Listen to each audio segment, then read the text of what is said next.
اعوذ باللہ السمیع العلیم من الشیطان الرجیم بسم اللہ الرحمن الرحیم نحمدہ ونصلی علی نبیہ الکریم وآلہ الطیبین الطاہرین ولعنۃ اللہ علی اعدائہم اجمعین اما بعد فقد قال رسول اللہ صلی اللہ علیہ وآلہ وسلم بسم اللہ الرحمن الرحیم القاد لعیالہ کالمجاہد فی سبیل اللہ۔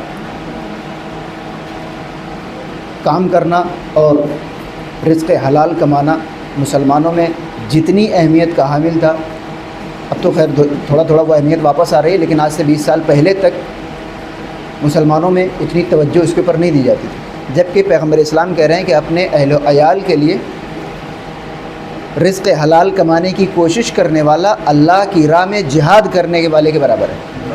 تو اگر اس کی زندگی مجاہد کی ہے تو موت بھی مجاہد والی ہوگی۔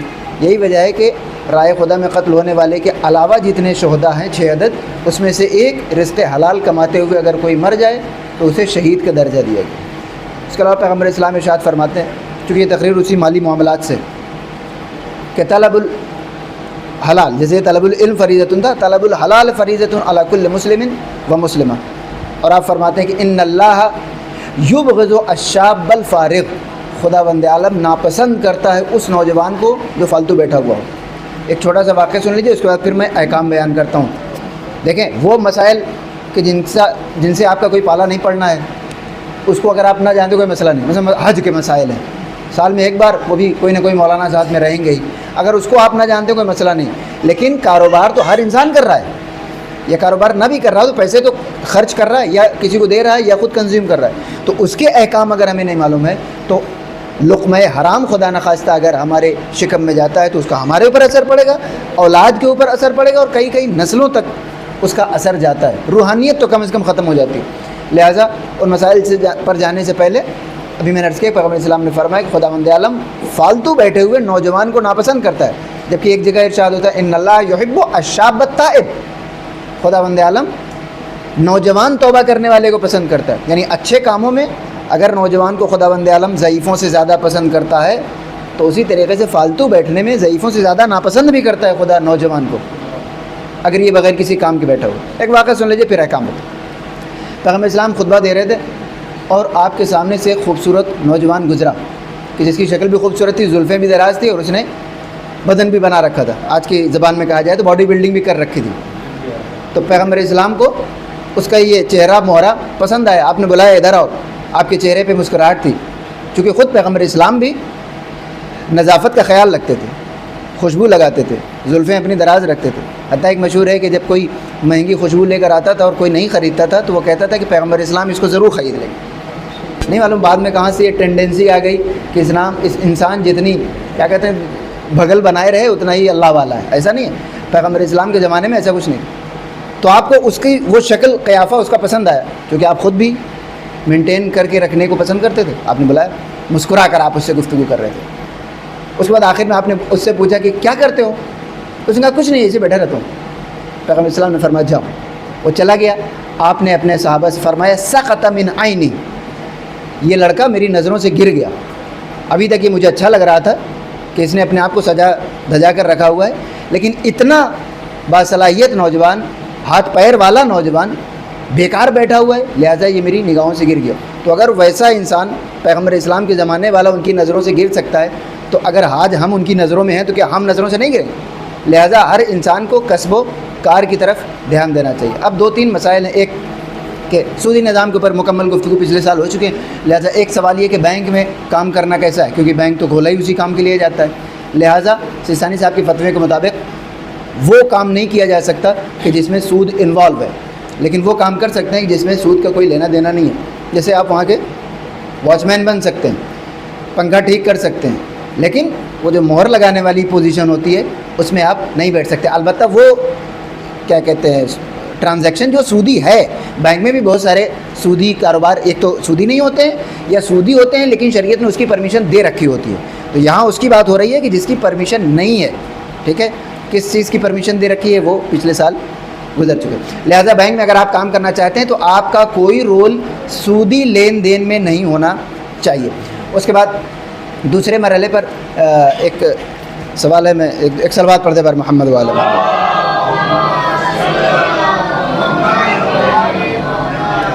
بٹ کوائن کہ اس کے ذریعے کیا انسان لین دین کر سکتا ہے؟ دیکھیں بٹ کوائن ایک ایسی چیز ہے کہ جس کا کوئی سر پیر نہیں ہے، یعنی آپ کو نہیں پتہ کہ کل کو اس کا کیا ریٹ کیا ہوگا۔ 2009-10 میں غالباً 100 روپے تھے اور آج لاکھوں کے اوپر جا چکے، یعنی کوئی تناسب ہی نہیں۔ تو ایسے میں اگر ایک انسان اس سے لین دین کرتا ہے تو بازار میں گراوٹ آ سکتی ہے، اور اگر کریش ہو گیا تو بہت سارے افراد خودکشیاں بھی کر لیتے ہیں، اور اسلام آپ کی زندگی کو بہتر بنانے کے لیے، لہذا ایسے مسئلے کو چھوڑا تو نہیں جا سکتا۔ لہذا اسلام نے صرف ان چیزوں کو ٹینڈر شمار کیا جو آپ کی نگاہوں کے سامنے ہوں، تاکہ کسی قسم کا دھوکہ کسی کو نہ ہونے پائے۔ اور چونکہ اس میں ایک تو کوئی اس کی گارنٹی نہیں ہے، دوسرے اس کا فلکچویشن ریٹ اتنا زیادہ ہے کہ آج 100 روپے ہے، کل 300، اس کے بعد 500، لہٰذا اس کو سرے سے خارج کر دیا گیا۔ البتہ یہ یاد رکھیے گا، بٹ کوائن کے ذریعے آپ خرید و فروخت نہیں کر سکتے، لیکن گفٹ دے سکتے ہیں اور بطور تحفہ لے بھی سکتے ہیں، اور اس سے خرید و فروخت نہیں کر سکتے۔ کیا مطلب؟ کہ اگر آپ خرید و فروخت کرتے ہیں تو وہ معاملہ منعقد نہیں ہوگا۔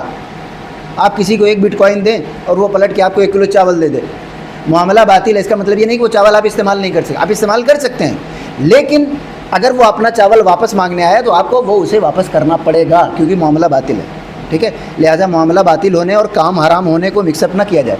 بعض اوقات معاملہ باطل ہوتا ہے لیکن کام حرام نہیں ہوتا ہے، وہ کام حلال ہوتا ہے۔ اسی طریقے بعض اوقات کام حرام ہوتا ہے لیکن معاملہ صحیح ہوتا ہے، جیسے کسی غصبی زمین پہ کھڑے ہو کر آپ اپنا سامان بیچیں تو کام تو بالکل حرام ہے لیکن معاملہ صحیح ہے، وہ آپ سامان بیچیں گے تو وہ بک جائے گا اور اس کو آپ واپس نہیں لے سکتے۔ تو بٹ کوائن کا یہ جو مسئلہ ہے، اس کے ذریعے معاملات باطل ہیں اور اس مال کے آپ مالک نہیں بن سکتے۔ جب وہ چاہے گا آپ سے مراجعہ کر سکتا ہے، لیکن جب تک وہ کیا کہتے ہیں مصالحہ ہے، وہ کہتا ہے کہ ہاں میں آپ کو یہ چیز دے رہا ہوں، آپ یہ بٹ کوائن مجھے دے دیجئے، اس مصالحے میں کوئی مسئلہ نہیں ہے۔ لیکن اگر وہ اسے پھر گیا تو جس طریقے سے عقد میں وہ پھر نہیں سکتا تھا، وہ والی بات یہاں پر نہیں ہے، وہ پھر جا سکتا ہے اور اپنا مال آپ سے واپس لے سکتے ہیں۔ کیوں؟ اس کی وجہ کیا ہے؟ بعض اوقات لوگ کہتے ہیں کہ آپ کا یہ جو کرنسی نوٹ ہے یہ بھی تو فلکچویٹ ہوتا رہتا ہے، انفلیشن اس میں بھی ہوتی رہتی ہے۔ 7% اگر ہو رہی ہے تو ایک چیز جو پچھلے سال 100 روپے کی تھی آج وہ 107 روپے کی ہو گئی، تو اس میں اور پھر نوٹ کے ذریعے کیوں خمس نکالا جاتا ہے؟ اس کو کیوں لیگل ٹینڈر تسلیم کیا جاتا ہے؟ اس کی وجہ یہ ایک تو اس کا فلکچویشن بہت زیادہ نہیں ہے، ہم کو پتہ ہے کہ 6% سے لے کے 10% کے بیچ میں ہی رہتا ہے، جس کو کہتے ہیں شرح افراط ضرب، تو وہ انفلیشن 7% کے بیچ میں رہتی ہے، اور دوسرے اس 7% پر بھی حکومت کی نظر رہتی ہے۔ اگر وہ 7% سے لے کر 700% ہو گئی تو گورنمنٹ اس کا کوئی راستہ نکالے گی آپ کے لیے۔ لیکن بلاک چین ایک مسئلے سے آپ کو نجات دلانے کے لیے آئی تھی۔ یہ بلاک چین کرنسی کیا تھی؟ چونکہ ڈالر یا اس طرح کی کرنسیاں سینٹرلائزڈ ہوتی ہیں، ایک حکومت کے انڈر میں ہوتی ہیں، تو وہ اس کی قیمت کم زیادہ کرتی رہتی ہیں، لوگوں کو تھوڑا بہت نقصان ہو جاتا ہے، تو اس کو ہٹاتے ہیں، ہم ایک ایسی کرنسی بناتے ہیں کہ جس کا کوئی سینٹرل اس کا کمانڈ نہیں ہوگی۔ تو یہ تو کنویں سے نکل کر کھائی میں جانے والی بات ہوگی کہ آپ نے بطور مثال ڈالر والے اپنے پیسے کو ڈی ویلیو کر کے تھوڑا بہت پریشان کرتے ہیں، اور وہ بات درست ہے، کرتے ہیں، مکمل طور پر اسلامی وہ بھی نہیں ہے، لیکن پھر بھی 6-7% تک ہی رہتے ہیں۔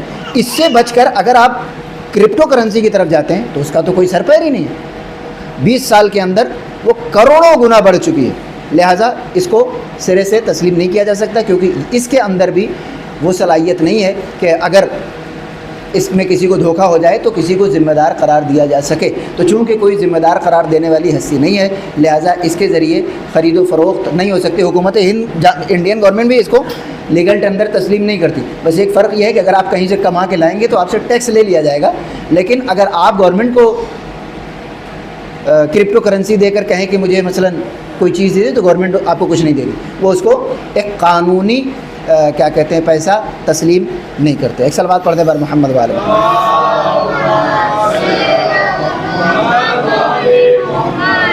بس یہ تمام ہوئی گفتگو، اور اس کو یاد رکھیں کیونکہ بٹ کوائن صرف مشہور ہے، ایسی دسیوں ہیں۔ آپ کے کیا نام ہے اس کا، تازہ جو امریکہ میں ایلن مسک، اس نے بھی اپنی ڈوج کوائن یا ڈوجے کوائن جو بھی اس کا نام ہے وہ لانچ کیا۔ ہر آدمی ایتھر کوائن، ہر انسان اپنی ایک کرنسی لانچ کرتا ہے، اور اس کے مسائل ہمیں ابھی پتہ نہیں ہے۔ اس کو مائن کرنے میں جتنی انرجی لگتی ہے، جتنا وقت لگتا ہے، اور کیا کہتے ہیں آپ کے کاربن ایمیشن جتنا ہوتا ہے، وہ تو جب 10 سال 20 سال کے بعد یہ مائننگ آگے بڑھ جائے گی تب آپ کو سمجھ میں آئے گا کہ اسلام نے کیوں اس طرح کی چیزوں کو ممنوع قرار دیا۔ کیونکہ اگر سرکار کوئی چیز نکالتی ہے تو سرکار ہزار اور باتوں کے لیے ذمہ دار ہوتی ہے، لیکن اگر کوئی پرائیویٹ اینٹیٹی، ظاہر ہے کہ یہ جاپانیز تھی، کسی ان نون آدمی نے ایجاد کر دیا اور لوگ اس کی مائننگ کیے جا رہے ہیں، نکلتا چلا جا رہا ہے، لہٰذا اس کے ذریعے آپ خرید و فروخت نہیں کر سکتے۔